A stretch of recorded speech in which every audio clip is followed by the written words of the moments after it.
Hello everyone, welcome to my channel. मैं हूं मनोज शर्मा और आज की क्लास में हम करने जा रहे हैं क्लास 12th का चैप्टर डिसोल्यूशन ऑफ फॉर्म। आगे कंटिन्यू, जिसको हम टीएस ग्रेवाल टेक्स्ट बुक से कर रहे हैं। अब तक इसके 1 to 24 क्वेश्चन हो गए। आज 25th क्वेश्चन से स्टार्टिंग करते हैं, जिसमें जर्नल एंट्री पास करनी है। क्वेश्चन रीड करता हूं, आप देखिए। लिखा है A B and C were partners sharing profit and losses in the ratio of 2:1। तीन पार्टनर है ए बी सी, उनका रेशियो बता रखा है। Their balance sheet as at 31 March 2018 was as follows, और उनकी बैलेंस शीट दे रखी है। कैपिटल अकाउंट के बैलेंस दे रखे हैं, क्रेडिटर बता रखे हैं। तो लायबिलिटी एक ही दिख रही है जो पे ऑफ करने वाली है, क्रेडिटर। असेट साइड से चलते हैं, कैश एट बैंक रियलाइजेशन में आना ही नहीं है। डेटर दे रखे हैं, उनके ऊपर प्रोविजन बता रखा है। और स्टॉक और फिक्स असेट्स, तीन असेट्स दे रखी हैं जिनसे अमाउंट रिलीज होगा। अब आगे एडिशनल इन्फॉर्मेशन देखते हैं। लिखा है on the about date they dissolve the firm and following amounts were released. वो बता रहा है कि इस डेट को डिसॉल्व कर दी फर्म, यानी कि फर्म वाइंड अप कर दी, क्लोज कर दी। और उस डेट का अमाउंट रिलीज हुआ है फ्रॉम फिक्स असेट से रिलीज हुआ है 6,75,000, यानी कि फिक्स असेट्स मार्केट में सेल आउट कर दी। डिसोल्यूशन का सीधा सा कॉन्सेप्ट है कि यानी कि बिजनेस को क्लोज कर देना। और क्लोज करने पर फर्म क्या करती है, अपनी सारी सेलेबल जो बिकने वाली असेट्स हैं उनको मार्केट में सेल करती है। और जो अमाउंट रिलीज होगा उससे आउटसाइड लायबिलिटी की पेमेंट करेगी। जो अमाउंट बचेगा वो पार्टनर के कैपिटल अकाउंट के अकॉर्डिंग उनको पे ऑफ हो जाएगा। स्टॉक से रिलीज हुआ है 3,39,000, डेटर से रिलीज हुआ है 1,35,000। तीनों असेट से अमाउंट दे रखा है। किसी असेट्स के बारे में इंफॉर्मेशन ना हो एडिशनल में तो समझ लेना वो, यदि वो टेंजिबल असेट्स है तो अपनी बुक वैल्यू पर रिलीज हो गई, और वो इंटेंजिबल असेट्स है तो वो नील की हो गई है, यानी कि जीरो वैल्यू की रह गई, वो वर्थलेस हो गई। Creditor were paid of ₹1,55,000 in full settlement. एक और पॉइंट आप नोटिस करो, जितनी भी असेट्स या लायबिलिटी के अमाउंट दे रखे होंगे, हमें यह नहीं देखना कि इस पर प्रॉफिट हो रहा है या लॉस हो रहा है। जितना अमाउंट आ रहा है डिसोल्यूशन के टाइम पर उसको डेबिट करो बैंक अकाउंट को, जितना अमाउंट पे करते हो उसको क्रेडिट करो बैंक अकाउंट को। तो आपने प्रॉफिट लॉस नहीं चेक करना कि कितना इस पे प्रॉफिट हुआ या लॉस हुआ, वो ओवरऑल नेट इफेक्ट अपने आप निकल के आ जाएगा। आगे expenses on realisation amounting to ₹19,000 और एक्सपेंसेज बता रखे हैं। रिक्वायरमेंट है pass the necessary journal entry on the dissolution of firm. हमें जर्नल एंट्री पास करनी है। अब जर्नल एंट्री कैसे होगी, सबसे पहले बैलेंस शीट को फ्री करते हैं। बैलेंस शीट की जितनी असेट्स है और लायबिलिटी उनको ट्रांसफर करते हैं रियलाइजेशन में। ट्रांसफर का मतलब होता है हम उन अकाउंट को क्लोज कर रहे हैं, याद रख लेना। असेट्स के डेबिट बैलेंस थे, याद रख लो, लायबिलिटी के क्रेडिट बैलेंस। जब रियलाइजेशन में जाएंगे असेट्स के बैलेंस तो वो क्रेडिट हो जाएंगे। तो पहले एंट्री इधर, हाफ एंट्री हम इधर कर लेंगे, हाफ एंट्री इधर कर लेंगे, एक ही बोर्ड पे सारी जर्नल एंट्री आ जाए। सबसे पहली एंट्री डेट डाल दो। देखो सबसे पहले बैलेंस शीट से ले रहे हैं, आपने एडिशनल इंफॉर्मेशन एक भी नहीं देखनी अभी, पहले बैलेंस शीट से ट्रांसफर करो। कौन कौन सी असेट्स ट्रांसफर होने वाली है याद करो, डेटर है, स्टॉक है, फिक्स असेट्स। रियलाइजेशन अकाउंट तो डेबिट होगा, याद रख लो। ये आप वहां से भी पास कर सकते हो, दिमाग में बनाओ। रियलाइजेशन अकाउंट डेबिट साइड लिखी है ये, तो जब भी डेबिट में लिखी होंगी उनके आगे 2 लिखा है तो वो क्रेडिट हो जाएंगी, रियलाइजेशन डेबिट हो जाएगा। ये क्लोज होने जा रही है, याद रख लो। एक तो दे रखा है सन्ट्री डेटर्स, लिख दो। जब भी मैं क्रेडिट करूंगा तो मीनिंग है इसी को बोलते हैं ट्रांसफर करना, या इसी को बोलते हैं असेट्स को क्लोज कर देना, क्योंकि बिजनेस आज क्लोज हो रहा है, उसी को डिसोल्यूशन बोलते हैं। डेटर के बाद दे रखा है स्टॉक और फिक्स असेट्स, पहले ये लिख लें और उसके बाद जो है फिर इनके अमाउंट लिखते हैं। एक एंट्री तो हमारी ये पास हो गई, याद रख लो, ये बैलेंस शीट से पास करी। डेटर में हमेशा मिस्टेक होने के चांसेस हैं। जो आउटर में बैलेंस दे रखा है कॉलम में, फाइनल कॉलम में, वो अमाउंट कहीं पर भी नहीं लिखा जाएगा, याद रख लेना। इनर कॉलम में डेटर में दे रखे हैं 1,95,000 ही आएंगे, यहाँ लिखो 1,95,000, और इसके ऊपर जो प्रोविजन है उसको डेबिट करेंगे। अभी जब आएगा तब बताता हूँ। स्टॉक 3 लाख और ये 710, ये तो 3 लाख है और ये 7,10,000। इन सब का टोटल कर दो, 7 और 3 कितना हो गया, 10 हो गया, 11 हो गया, 12,05,000 आ गया। ये तो एक एंट्री पास हुई है अभी, और इसकी नरेशन लिख दो, assets transfer to realisation account. ये तो एक एंट्री बन गई, नोट करना। अब करते हैं सेकंड एंट्री लायबिलिटी साइड से। लायबिलिटी में एक ही चीज दे रखी थी, क्रेडिटर, तो क्रेडिटर को ले लो। लिखो यहां पर, अब जब हम क्रेडिटर की नेचर है क्रेडिट बैलेंस, तो जब उसको क्लोज करेंगे तो क्या करते हैं, उसको डेबिट करते हैं। लिखो क्रेडिटर अकाउंट डेबिट। ये सेकंड एंट्री आ रही है, डेट डाल दो यहां पर वही, मार्च 31। सबकी डेट सेम रहेगी क्योंकि सेम डेट पर डिसोल्यूशन हो रहा है, क्रेडिटर अकाउंट डेबिट। उसके बाद लिखो प्रोविजन जो था डेटर के ऊपर वो यहां पर आएगा, याद रख लो, क्योंकि वो लायबिलिटी का पार्ट बनता है। जो भी असेट्स में से माइनस हो रहा होगा, याद रख लो, जैसे डेटर में से प्रोविजन माइनस है तो वो लायबिलिटी है। तो लायबिलिटी को जब क्लोज करेंगे तो लायबिलिटी की नेचर है क्रेडिट, क्लोज करते टाइम वो डेबिट होगी। जैसे असेट्स की नेचर थी डेबिट, जब क्लोज करा उसको या ट्रांसफर करा तो क्रेडिट करते हैं, जिससे कि वो अकाउंट क्लोज हो जाए। कितना अमाउंट है? 5000 और 2 लाख लिख दो। ये तो 2 लाख दे रखा है क्वेश्चन में और ये दे रखा है 5000। एक एक एंट्री को समझ के करना। लिख दो टू रियलाइजेशन। हम इसको वर्किंग में रियलाइजेशन अकाउंट बनाकर भी पास कर सकते हैं, ध्यान रख लेना। अब इसकी नरेशन लिख दो, liability transfer to realisation account.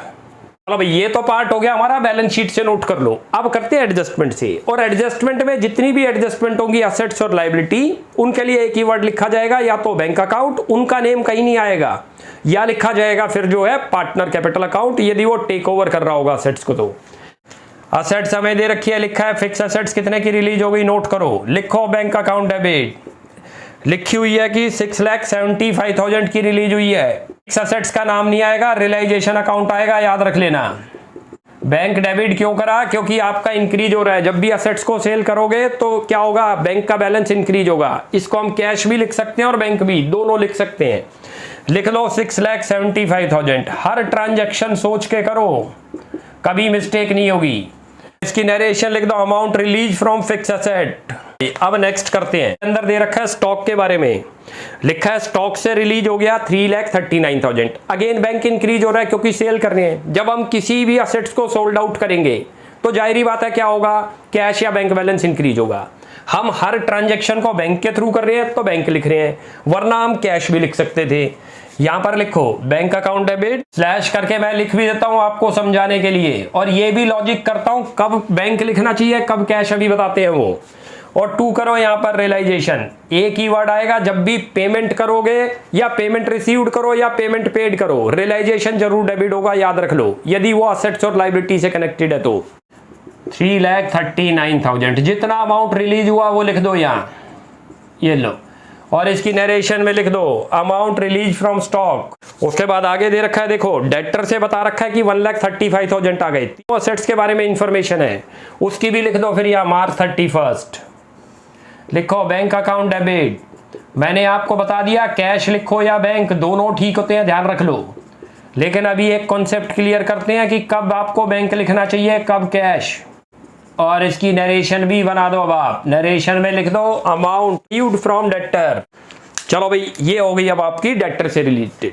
ये तो सारी असेट से रिलेटेड आ गई। अब हमें कब बैंक लिखना चाहिए और कब कैश, वो भी नोटिस आप अच्छी तरह कर लो। देखो, जब क्वेश्चन में कुछ मेंशन है, क्लियर मेंशन है चेक के थ्रू रिलीज हो रहा है, तो हमेशा बैंक लिखेंगे। लेकिन क्वेश्चन के अंदर बैलेंस शीट को चेक करा करो। बैलेंस शीट में यदि कैश का बैलेंस है तो हमें हर जगह कैश लिखना चाहिए। हम ये एज्यूम करते हैं कि फर्म जो है कैश में ट्रांजैक्शन करती है, चेक के थ्रू नहीं करती। लेकिन यदि बैलेंस शीट में बैंक बैलेंस दे रखा है तो हमें यह एज्यूम करना चाहिए कि फर्म जो है सारी ट्रांजैक्शन बैंक के थ्रू करती है, तब हमें बैंक लिखना चाहिए, कैश नहीं। क्वेश्चन में चेक करो तो कैश एट बैंक लिखा है, यानी कि बैंक बैलेंस है। तो जहां पर भी होगा हर जगह बैंक लिखना चाहिए आपको। हम वैसे बोल देते हैं आप कैश लिख दो या बैंक लिख दो, लेकिन कॉन्सेप्ट पे जाओ। यदि बैंक बैलेंस है तो ये एज्यूम करो कि फर्म सारी ट्रांजैक्शन चेक के थ्रू करती है, इसलिए हमेशा क्या लिखेंगे? बैंक, कैश नहीं लिखेंगे। लेकिन बैलेंस शीट में आपको खाली कैश बैलेंस दे रखा है तो तब यह मानना चाहिए कि फर्म बैंक के थ्रू ट्रांजैक्शन नहीं करती, कैश के थ्रू करती है, तब आपको हर जगह कैश लिखना चाहिए। क्लियर है ये पॉइंट? और दोनों बैलेंस दे दे, मान लो बैलेंस शीट में कैश भी और बैंक भी, तब ऑप्शन होता है कि आप बैंक लिखो या कैश लिखो। ये क्लियर हो गया? अब इस क्वेश्चन में आपको खुद सोचना चाहिए कि कैश लिखें या बैंक लिखें। बैलेंस शीट उठाओ, बैलेंस शीट में दे रखा है कैश एट बैंक, यानी कि फर्म का कैश बैलेंस है नहीं, फर्म सारी ट्रांजैक्शन बैंक के थ्रू करती है। We should write down bank लिखना चाहिए हर जगह, कैश नहीं। क्लियर है? वैसे आप कैश भी लिख दोगे मार्क्स नहीं कटते, लेकिन कॉन्सेप्ट पे चले जाओ, बता दिया। बैलेंस शीट के अंदर बैंक बैलेंस दे रखा है तो हमें हर जगह बैंक लिखना चाहिए। बैलेंस शीट में खाली कैश लिखा है तो कैश लिखना चाहिए, बैंक नहीं। दोनों दे रखे हैं तब ऑप्शन है कि आप कैश लिखो या बैंक लिखो। और क्वेश्चन में नीचे क्लियर कर दे कि चेक के थ्रू पेमेंट है, तब बैंक लिखना चाहिए। क्लियर हो गया। अब इधर आओ, अब आओ क्रेडिटर को पे ऑफ किया 1,85,000 in full settlement of their claim. हमें मतलब नहीं है क्रेडिटर कितने के थे, मैंने आपको बताया, ना प्रॉफिट देखना ना लॉस देखना, आपने जितने की पेमेंट करी वो दिखानी है। अच्छा, क्योंकि जब हम पेमेंट करते हैं तो बैंक डिक्रीज हो रहा है, हमारी असेट्स डिक्रीज है, तो हमारे लिए एक तरीके से लायबिलिटी जब भी पे ऑफ होगी तो रियलाइजेशन तो डेबिट, असेट्स जब भी सोल्ड आउट होगी तो रियलाइजेशन क्रेडिट। जैसे देखो ये रहा, क्लियर है। तो यहां पर क्या एंट्री बनती है, realisation account debit to bank, लिख दो। कितना अमाउंट दे रखा है 1,85,000 लिख दो, जितना अमाउंट दे रखा है, और यहां पर नरेशन पास कर दो, अमाउंट पेड टू क्रेडिटर। अब नेक्स्ट एंट्री पे आओ, अब आ रहे हैं रियलाइजेशन एक्सपेंस। उसमें भी फर्म के पास से क्या हो रहा है, बैंक बैलेंस डिक्रीज हो रहा है, तो क्रेडिट करेंगे बैंक। देखते जाओ, ये यहां पर भी क्रेडिट किया क्योंकि पे करा था, हमारे लिए लायबिलिटी डिस्चार्ज हो रही है या एक्सपेंस हो तो रियलाइजेशन डेबिट। इसमें भी यही होगा, रियलाइजेशन अकाउंट डेबिट करो और टू कर दो यहां पर बैंक, अमाउंट लिख दो 19,000, चलो जी, और इसकी नरेशन बना दो, रियलाइजेशन एक्सपेंसेज पेड। ये देखो, अब हमें दो एंट्री और पास करनी है। ये तो सारी एंट्री कौन कौन सी पास हुई हैं, जो बैलेंस शीट से असेट्स और लायबिलिटी थी वो लिखी, फिर जो असेट्स रिलीज हुई वो लिख दी, लायबिलिटी पे ऑफ हो गई, एक्सपेंस पे ऑफ हो गई। अब दो एंट्री और बनती हैं, एक एंट्री बनती है प्रॉफिट या लॉस की ऑन रियलाइजेशन, वो चेक होगा कैसे अभी बताता हूं। दूसरा पेमेंट करनी है जो पार्टनर कैपिटल अकाउंट को, तो पहले तो लॉस की या प्रॉफिट की ट्रांसफर करते हैं। देखो इस क्वेश्चन में लॉस है, और जब भी लॉस होगा तो पार्टनर कैपिटल अकाउंट डेबिट होंगे, उनकी कैपिटल डिक्रीज करते हैं। पार्टनर कैपिटल अकाउंट जब हम क्रेडिट करते हैं तो प्रॉफिट के केस में करते हैं जब कैपिटल को इंक्रीज करना हो। लॉस है तो पार्टनर से लेना है तो पार्टनर को तो डेबिट करो, रियलाइजेशन को क्रेडिट। देखो यहां लिखो A capital account debit, B capital account debit, C capital account debit to realisation account. अभी बताता हूं अमाउंट कैसे आएगा। ये देखो रियलाइजेशन का प्रॉफिट या लॉस कैसे पता चलता है बताता हूं। जो जो डेबिट दे रखे हैं वो हमारे एक तरीके से लॉस है, और जो क्रेडिट दे रखे हैं वो एक तरीके से गेन है। तो पहले डेबिट वालों को ले लो, 12,05,000 दे रखा है, लिख लो 12,05,000 लिखो। ये तो डेबिट साइड दे रखी है और ये क्रेडिट, ये आपको वर्किंग में दिखा रहा हूं यहीं, ये आपने करना नहीं है ऐसे। उसके बाद देखो क्रेडिट में दिखा रखा है 2,05,000, लिखो 2,05,000, इससे पता चल जाएगा फर्म को प्रॉफिट हुआ या लॉस। उसके बाद फिर देखो रियलाइजेशन जो है क्रेडिट हो रहा है 675 से, तो लिख दो 6,75,000। उसके बाद देखो फिर रियलाइजेशन क्रेडिट है 3,39,000, लिख दो 3,39,000।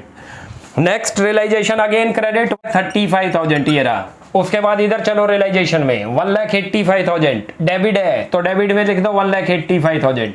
फिर चेक करो रियलाइजेशन डेबिट 19,000, लिख दो 19। क्लियर है। अब इनका टोटल कर दो, इसका टोटल करते हो तो 14,09,000 आएगा, और ये बनेगा 13,54,000 आप करोगे तो आपको खुद दिख रहा है। देखो ये एक तरीके का रियलाइजेशन अकाउंट है, क्रेडिट साइड का टोटल इतना बना, डेबिट का कितना बना 49। क्लियर दिख रहा है। यहां पर आपको लॉस हो रहा है, कितने का लॉस हो रहा है 55,000। माइनस करोगे तो माइनस कर लो इसमें से 14,09,000 माइनस 13,54,000 कितना आ जाएगा 55। इट इज द लॉस, क्योंकि डेबिट साइड ज्यादा हो गई, डेबिट लॉस वाली है, क्रेडिट इनकम वाली है। ये रियलाइजेशन अकाउंट बना दिया छोटा सा आपको, या लिखो 55,000। और ये कौन सी रेशियो में डिस्ट्रीब्यूट हो जाएगा, नोट करो 2:1। ये रेशियो दे रखी है, एक का आएगा 11,000, एक का आएगा 22,000, एक और का आएगा 22। क्लियर हो गया। ये तो आपका लॉस की हो गई, यहां लिख दो loss on realisation transfer to partner capital account, हमारी रियलाइजेशन के लॉस की। अब फाइनल पेमेंट करते हैं पार्टनर्स को, तो उसकी कैसे एंट्री होगी जरा नोट करो। ये रहा 31 पार्टनर कैपिटल अकाउंट लिख लो, क्योंकि पेमेंट करनी है हमने कैपिटल अकाउंट। चलो ये तो डेबिट होगा, ऐसे ही लिखो बी कैपिटल अकाउंट, और ये लिखो सी कैपिटल अकाउंट, और नीचे लिखेंगे बैंक अकाउंट। कैसे करेंगे अभी बताता हूं आपको। और टू करो बैंक, कितना अमाउंट आएगा चेक करते हैं। देखो ए की कैपिटल, ए का नाम कहीं पर भी पार्टनर का यहां नहीं दे रखा, एक जगह दे रखा है डेबिट में, और पार्टनर की कैपिटल है क्रेडिट में। कितने अमाउंट से दे रखी है 7,50,000। लिखो पहले पार्टनर 7,50,000, उसमें से पार्टनर से हमने क्या करना है, अमाउंट रिकवर करना है। 22 का लॉस हुआ था तो लेस करके पेमेंट करेंगे पार्टनर को, लिख दो 22। पार्टनर का नाम कहीं और भी होगा जर्नल में तो चेक हो जाएगा, क्रेडिट होगा तो इस अमाउंट में ऐड हो जाएगा और डेबिट होगा तो लेस हो जाएगा। ये माइनस करते हो आप तो 7,28,000 तो इसका आ गया। क्लियर है, जो इसको पे करेंगे। अब जरा बी की बात करो। बी का दे रखा है 3 लाख, लिखो 3 लाख और माइनस करो 22 से रिकवर करना है तो कितना बन जाएगा 2,78,000। ये चीज क्लियर हो गई। और अब एक और आ गया, जरा सी की बात करते हैं। सी है 250, लिख लो 2,50,000 सी का और माइनस करो 11,000, कितना बन जाएगा 2,39,000। और इन तीनों का आप यदि टोटल करते हो तो 12,45,000 आ जाएगा जो पे ऑफ होगा। सबको ऐड करेंगे तो ये चीज क्लियर हो गई। ये क्वेश्चन था ये। अच्छा, इन दोनों के लिए ये देखो, एक तो रियलाइजेशन का प्रॉफिट या लॉस निकालना हो, यहां ब्रैकेट में आप लिख भी लो लॉस, जो आपको क्लियर हो जाए। क्लियर है, जब कभी भी आपको लॉस हो तो रियलाइजेशन अकाउंट आप रफ में बना लो। मैं आपको बताऊं, मांग तो हमसे क्वेश्चन में क्या रहा था, बस जर्नल एंट्री, लेकिन कई बार स्टूडेंट को इन 2 एंट्री में पड़ती है पास करने में। ऐसे केस में हमें वर्किंग में टी शेप के अंदर सिंपल, कोई फॉर्मेट की नीड नहीं, टी शेप के अंदर रियलाइजेशन अकाउंट बना लो। ये हमने एक तरीके से रियलाइजेशन ही बना दिया, डेबिट और क्रेडिट, और उससे ओवरऑल प्रॉफिट लॉस निकाल लो, फिर वो ट्रांसफर कर दो। ऐसे ही पार्टनर कैपिटल अकाउंट बना लो, पहले लिखो by balance BD credit side, फिर जो लॉस आया लिखो 2 रियलाइजेशन और 2 बैंक अकाउंट। हमने यहाँ डायरेक्ट कर दिया। तो दोनों तरीके ठीक है, दोनों से जो आपको इजी लगे वो कर सकते हो। यदि जर्नल मांगता है तो मैंडेटरी नहीं है वर्किंग में आपको रियलाइजेशन अकाउंट बनाना और पार्टनर कैपिटल अकाउंट बनाना।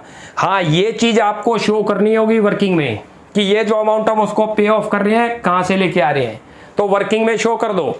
क्रेडिट बैलेंस लिखा दो कितना है, डेबिट बैलेंस में उसका आ रहा था 22, जो उससे टेक ओवर करना है, माइनस कर दो। इन जर्नल एंट्री में कहीं पर भी पार्टनर का नाम आ रहा हो ABC का, यदि वो डेबिट है तो माइनस कर दो, क्रेडिट है तो उसको प्लस कर दो। क्लियर हो गया। आज हमारा अब ये 25th क्वेश्चन कंप्लीट हो गया। नेक्स्ट क्लास में आगे कंटिन्यू करते हैं, आप यहां तक प्रैक्टिस कीजिए। कोई भी डाउट लगता है you will ask in comment section. आपको हमारी वीडियो अच्छी लगती है प्लीज इसको लाइक एंड सब्सक्राइब कीजिए। Thanks for watching my video. Next class में जल्दी मिलते हैं।